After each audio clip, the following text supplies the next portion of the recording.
Diyos. Maraming salamat po sa buhay at lakas na aming taglay, sa liwanag ng kaisipan at sa pagkakataong maipagpatuloy ang pag-aaral ng mga kabataan. Gabayan mo po ang bawat isa sa amin. Anuman ang bahagi na aming gagampanan, naway maging maayos at matagumpay ang pagtuturo at pag-aaral na aming gagawin sa araw na ito. Patawarin mo po kami sa aming mga pagkulang at pagkakasala. At sa aming paggawa, ikaw po ang aming makasama. Amen.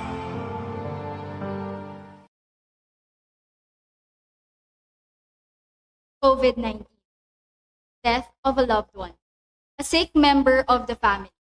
Slow to no internet connection. Distance learning adjustment. Load for online class. Inconsistent or no source of income. Not being able to go out or see your friends and loved ones. These are some things which make us worry during the pandemic. If not handled or managed well, this can become a source of your stress. We still don't know how long our current situation will last. But there are a lot of things that you can do to carry on and move forward despite our current situation. A pleasant morning to all the senior high school students who are tuned in today. As we go along with our discussion, you are expected to identify the causes and effects of stress in your life and demonstrate personal ways to cope with stress and maintain mental health. We often associate the word stress with negative situations. But according to the American Psychological Association, stress is a normal reaction to everyday pressures. It is your body's response caused by external factors, which are called stressors. Does this mean that being stressed isn't always a bad thing? Let's find out. Stressors are events or conditions in your surroundings that may trigger stress. There are two types of stressors. The first one is called eustress. Eustress is the term for positive stressors, such as going on a vacation, receiving gifts, winning the lottery, getting the job that you want, or spending quality time with your family and friends. These positive stressors motivate you, focus your energy, make you feel excited, and improve your performance. On the other hand, de-stress refers to negative stressors like death of a family member, losing a loved one, having an illness or injury, being neglected, or having conflicts. These often cause anxiety, unpleasant feelings, decrease in performance, and sometimes may lead to mental health concerns. It is somewhat hard to categorize stressors into specific lists of those that cause you stress and those that cause distress, because different people will have different reactions to particular situations. A positive event or a situation doesn't always imply a positive emotion. Starting a relationship is a positive event. The feeling of being loved inspires you.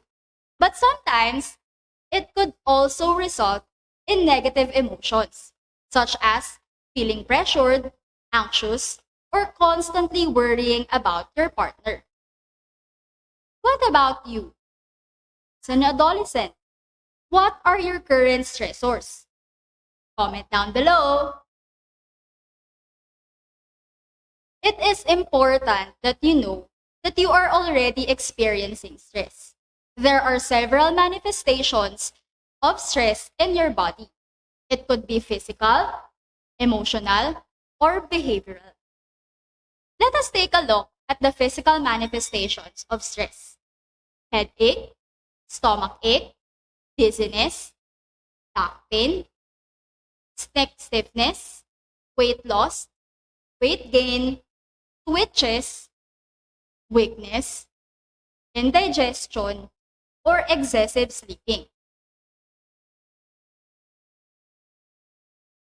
Emotional manifestations of stress, mood changes, lack of concentration, panic attacks, irritability, confusion, feeling of helplessness. Behavioral manifestation of stress, smoking, nail biting, tapping, or hair pulling. Use of alcohol, use of medicine, compulsive dieting, or hair chewing. Positive emotions like joy, happiness, and excitement are usually expressed freely. They motivate you to perform well. They are not suppressed. Therefore, positive emotions do not usually cause negative stress.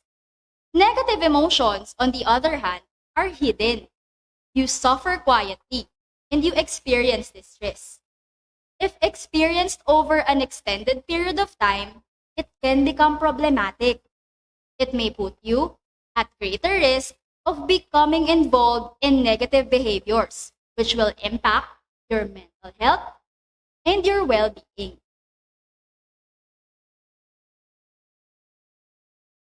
Stress is part of your everyday life. You cannot avoid stress. In fact, you wouldn't want to avoid stress at all because you would never grow. Overcoming stress will help you maximize your full potential. Fortunately, there are a lot of effective ways on how you can manage your stress. Also, you may survive emotional downtimes with the use of these effective ways. Here are some tips on how you can cope with stress during the COVID-19 pandemic. Are you still with me? That's great. Number 1 is breathing exercises.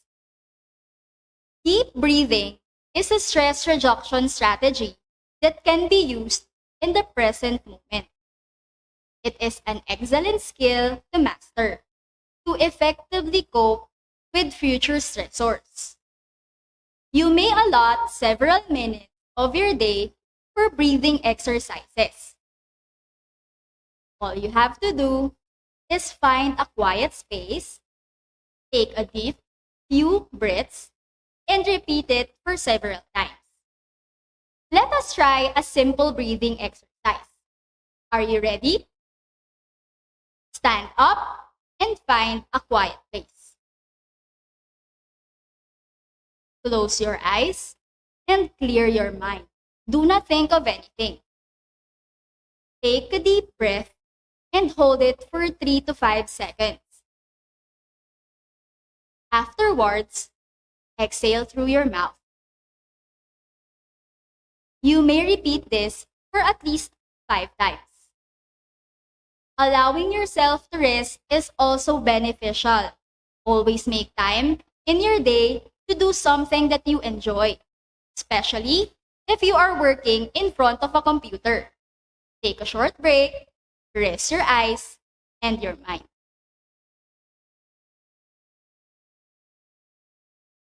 Another thing, number 2, understanding the causes of your stress. Understanding why you are stressed is very important. This may seem obvious, but it requires deliberate, conscious effort to pause and simply ponder your situation. By now, you are familiar with the emotional, physical, and behavioral symptoms of uncontrolled stress. Now, you need to try to discover the reasons behind your stressors or the factors which create the stress in your life. Number 3 is analyze your stress factors and write it down.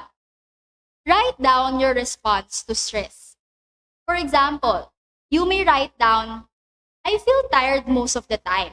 My lower back seems to ache all through the day and night. I miss deadlines and run behind my schedule. Analyze stress response and consequence and consider each item. Ask why. Why am I feeling tired? Why does my back ache?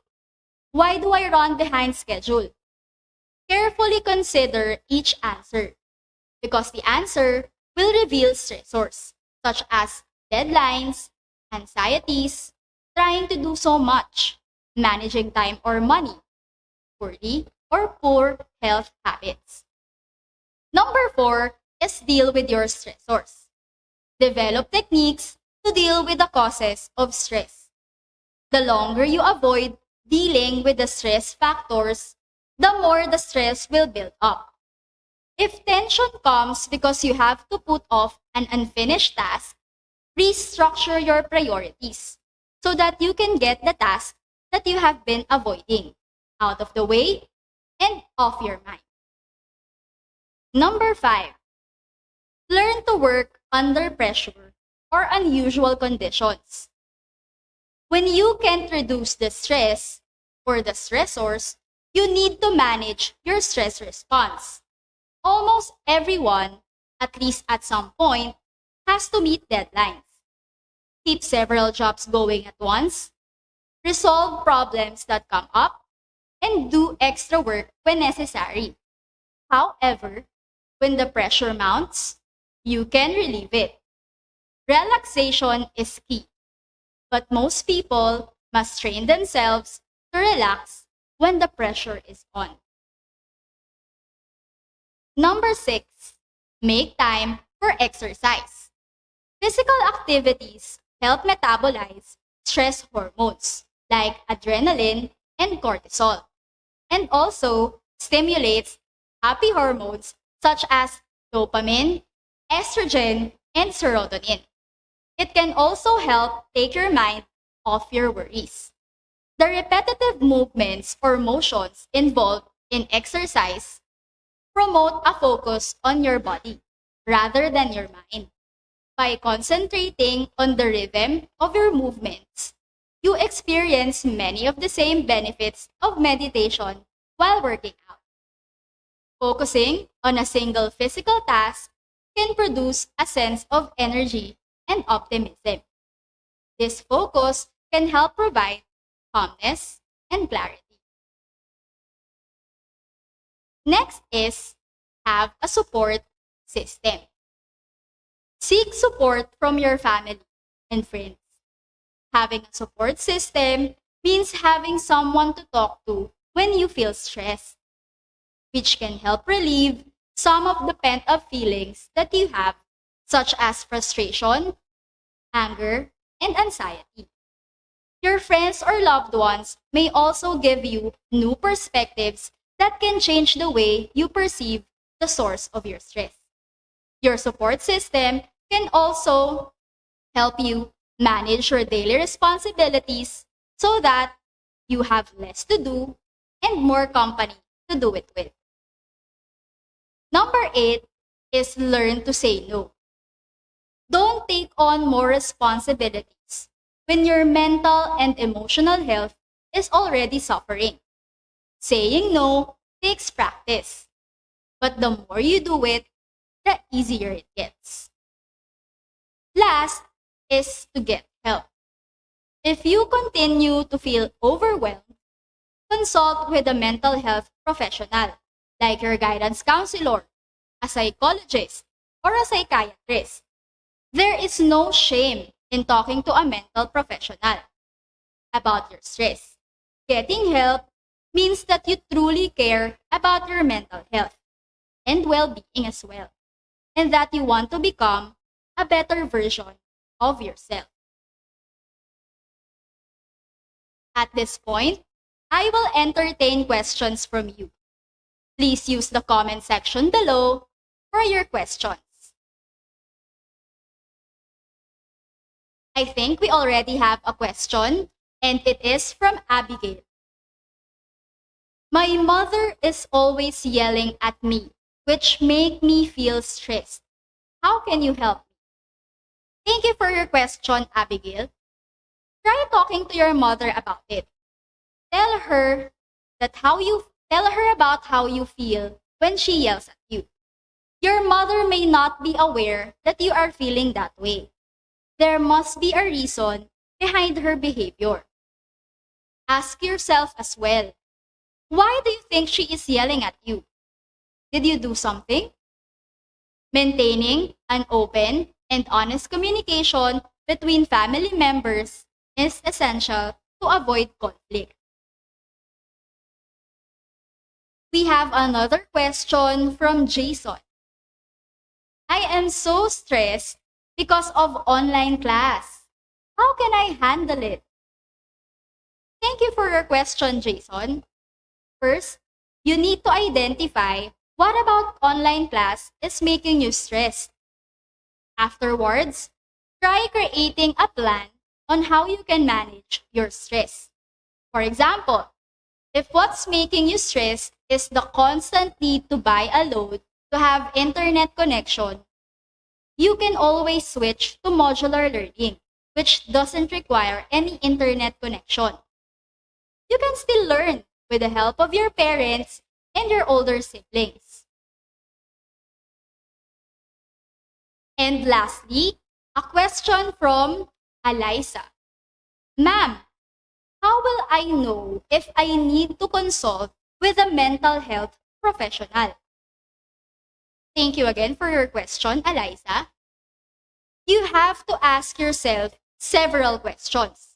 Number 1, are you experiencing prolonged feelings of sadness? Number 2, is what you are feeling disrupting your daily activities? Number 3, do you use alcohol or drugs to cope up? And lastly, have you ever thought of hurting yourself? If your answer is yes to all these questions, then you really need to consult a mental health professional as soon as possible.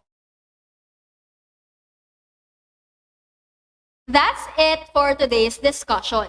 If you have other questions, you may ask your personal development teacher in your follow-up session regarding this topic. I hope that you learned a lot from our discussion. Do not forget to answer the activities on your learning pocket. Stay at home and stay safe. Goodbye!